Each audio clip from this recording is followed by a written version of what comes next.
start by reviewing the theory of operation of a synchronous AC generator presented earlier in this course prior to our discussion of generator protection. When current flows through a conductor, a magnetic field is formed. The higher the current flow, the stronger the magnetic field. An electromagnet can be formed by winding the conductor around a material such as iron, which has a low permeability or resistance to the flow of magnetic lines of flux. Depending on the direction of current flow, one end of the iron core will be a north pole, while the other is a south pole. The magnetic lines of flux will leave the north pole and flow to the south pole, returning to the north pole through the iron core. When magnetic lines of flux cut through a conductor, a voltage is induced in the conductor.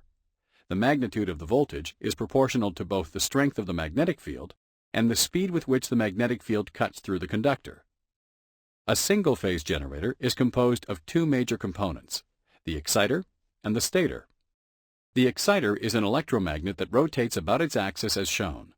The stator is constructed from two electromagnets or poles wired in series to a load and, as the name implies, remains stationary.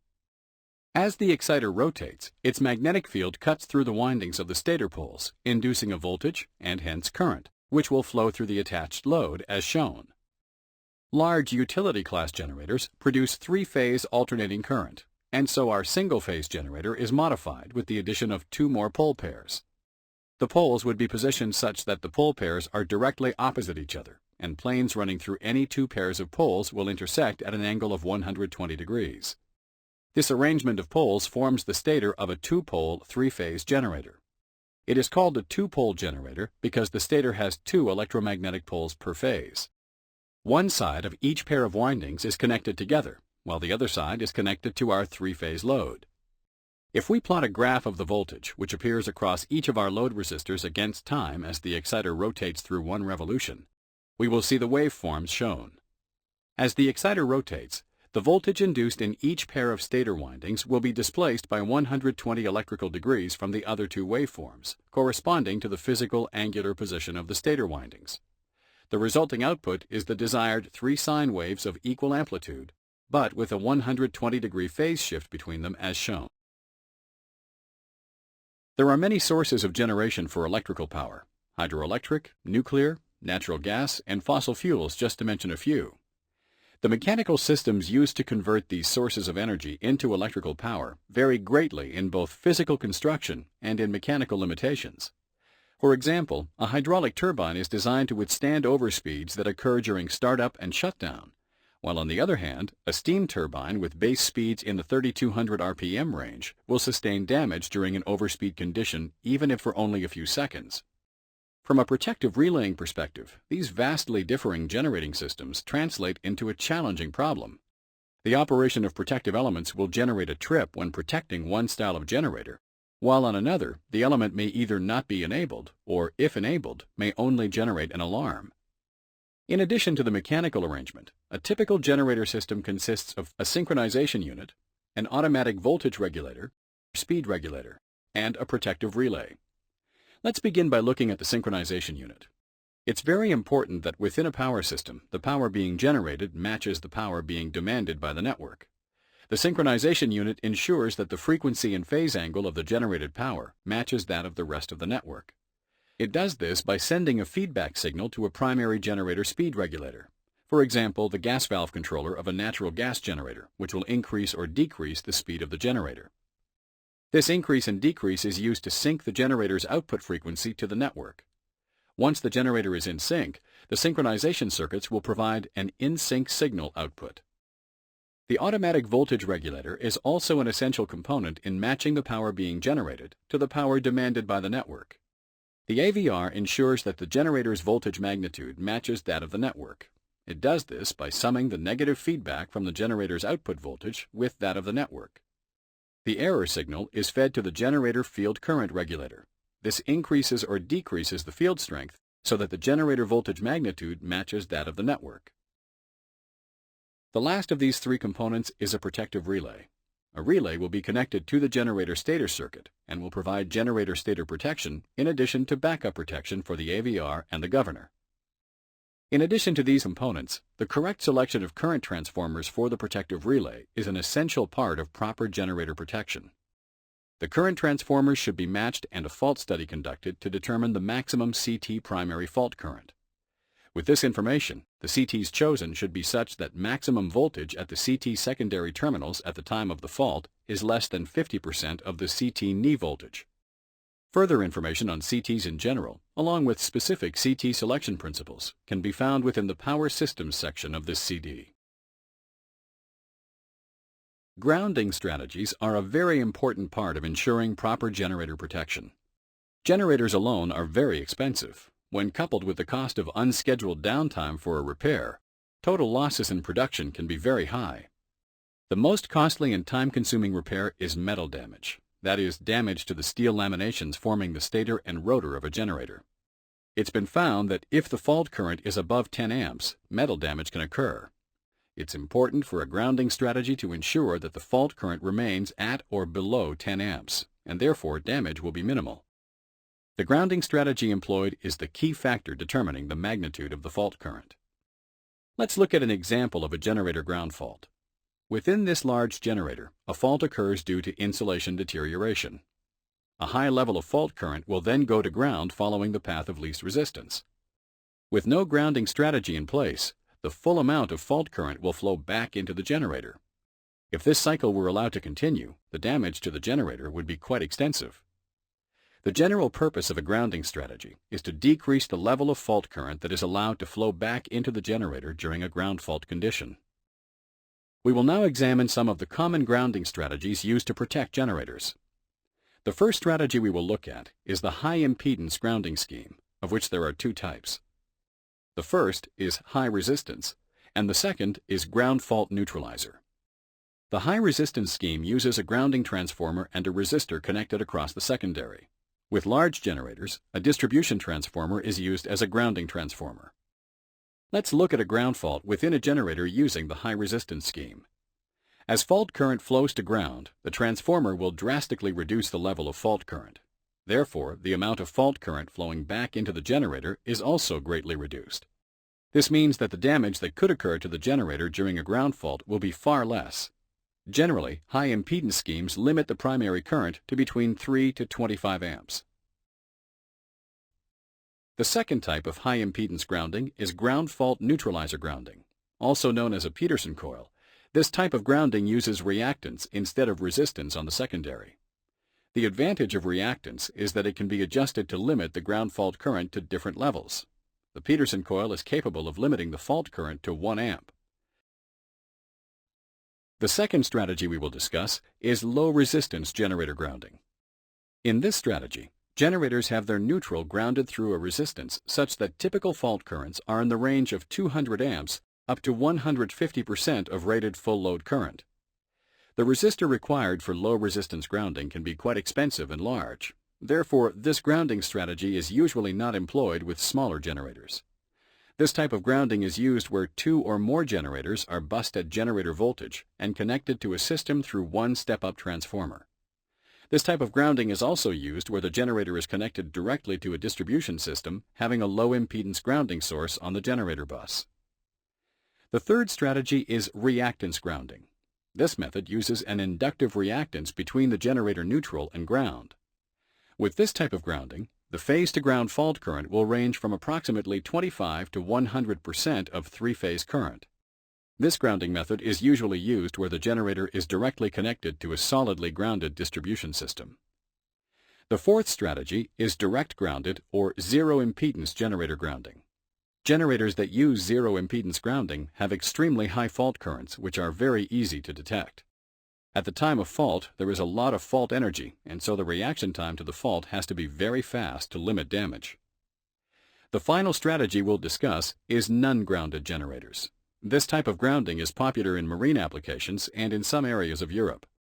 At the time of a ground fault, there is no fault current flow, and so the reaction time can be slow. Detection is difficult due to the lack of current. Voltage elements such as neutral displacement are typically used to detect such faults. In this section, we will discuss the most common protective elements used within generator protection schemes. Protective elements are essential in providing proper protection for all components within a power system, including generators. The elements we will cover fall into one of three categories: primary generator protective elements, backup elements for the AVR, or backup elements for the governor. The first primary generator protective element we will discuss is the phase differential element, which consists of the well-known dual slope percent restraint characteristic. Let's quickly review its operation. The phase differential element operates by utilizing the differential signal and the restraint signal. 3 differential elements are used, one for each of the generator's windings. For each, a differential signal is derived from the phasor sum of the current flowing into and out of each phase of the generator's stator windings, I1 and I2 respectively. Let's assume for the moment that our CTs are ideal, that is, having no error. Therefore, the CTs on both sides of the generator measure 200 amps. If the CT secondary currents are viewed on a phasor diagram, we will see the currents will sum to 0, resulting in a differential of 0. There are many accepted ways of calculating the restraint signal. In our example, we will use the average of I1 and I2. When we plot the results on the dual slope percent restraint characteristic curve, we see that the resultant is well below the operating region. The slopes of the element can be adjusted to accommodate CT error and saturation to create a characteristic that is sensitive enough to detect faults at low current levels, while achieving security for high through-fault current conditions with additional CT error due to saturation. For further detail on the percent differential element, please refer to the differential element description under the Distribution tab. The second primary generator protective element we will discuss is 100% stator ground fault protection, which can be achieved using a combination of fundamental frequency neutral overvoltage and third harmonic neutral undervoltage. A standard fundamental frequency neutral overvoltage protection element can provide ground fault protection for 95% of the generator stator winding. In case of ground faults in the final 5% of the winding, there will be such a low fault current or such a small imbalance in voltage that conventional protection cannot reliably detect it. On a healthy three-phase power system, there is no or very little neutral voltage since all 3 phases are at 120 degrees to one another. However, once a ground fault occurs, this balance is upset and a neutral voltage is produced. The neutral overvoltage function responds to fundamental frequency voltage at the generator neutral. It provides ground fault protection for approximately 95% of the stator windings. Normally, there are 2 stages of operation, since it is common that the system has been designed to withstand an overvoltage condition for a certain period of time following a ground fault. In such applications, an alarm is generated as soon as the fault is detected. This gives time for the system operators to locate and isolate the fault. The second stage of operation will issue a trip command if the fault condition persists. To detect faults in the last 5% of the generator winding, the third harmonic neutral undervoltage element is used. The neutral undervoltage element senses the collapse of the third harmonic voltage between neutral and ground when a fault close to the generator's neutral occurs. The third harmonic undervoltage element also has, in most cases, 2 stages of operation, one for alarm and another for trip. The ground directional element is used on small generators that are solidly grounded and paralleled to determine which generator has the ground fault. A relay will detect ground directional by using zero sequence voltage and zero sequence current, which are represented as V0 and I0. The angle between these quantities determines if a ground fault is within the generator or not. This function should be coordinated with 95% stator ground protection to ensure that this element operates faster. This is to ensure that a faulty generator will be tripped before other protection elements trip the healthy generators operating in parallel. This element must use a core balanced CT to derive the I0 signal. Polarity is critical in this element. The protection element is blocked for low neutral voltages. If the ground directional element is enabled, the neutral overvoltage element should be coordinated with it. In cases of parallel generator grounds through the same point with individual ground switches, it is recommended to use a ground switch status function to prevent maloperation of the element. Negative sequence overcurrent is also a primary generator protective element. Negative sequence currents are produced during system unbalance conditions such as faults or load unbalances, the most serious unbalance condition being an open phase. Rotor heating in generators due to negative sequence current is a well-known phenomenon. Generators have very specific capability limits where unbalanced current is concerned. You can refer to the ANSI C50.13 document for details. A generator should have a rating for both continuous and also short-time operation when negative sequence current components are present. The manufacturer of a generator assigns a constant known as K to the generator depending on its size and design. The K constant represents the short-time negative sequence capability of that generator. K is proportional to the thermal capacity of the generator rotor. Modern generator protection relays, such as the GE Multilin SR489, have a definite time alarm and inverse time overcurrent curve trip to protect the generator rotor from overheating due to the presence of negative sequence currents. The pickup values are in units of negative sequence current as a percent of generator-rated full load current. The generator FLA is calculated as generator-rated MVA divided by square root 3 times rated generator phase-to-phase voltage. Negative sequence overcurrent maximum time defines the maximum time that any value of negative sequence current in excess of the pickup value will be allowed to persist before a trip is issued. The reset rate provides a thermal memory of previous unbalanced conditions. It is the linear reset time from the threshold of trip. Generators are normally able to withstand a certain level of negative sequence stator current continuously. The generator manufacturer will provide a continuous maximum negative sequence phase sequence rating. It is important to note that unusually high negative sequence current levels may be caused by incorrect phase CT wiring. Low forward power protection is the next primary generator protective element we will discuss. While the governor should control overspeeding, for some generators, low forward power protection may be required to protect the prime mover in overspeed conditions. Under normal conditions, there is a balance between the generated power and the load. When the load is removed, this balance is interrupted and the generator will start to speed up. This can lead to the prime mover accelerating to unsafe speeds. This is known as overspeeding. In some cases, low forward power protection is used as an interlocking function to enable opening of the main circuit breaker for non-urgent trips such as stator ground faults on a high-impedance grounded generator, or to prevent the generator from going into a reverse power condition. This is to ensure that the generator circuit breaker is opened only when the output power is sufficiently low that overspeeding is unlikely. For urgent trip situations, such as stator differential protection trip operation, the prime mover and generator breaker must be tripped simultaneously. The low forward power element is blocked while the generator is offline, and will remain blocked until the generator has successfully been connected to the power system. The pickup level is set below the minimum forward power that can be expected during normal operation.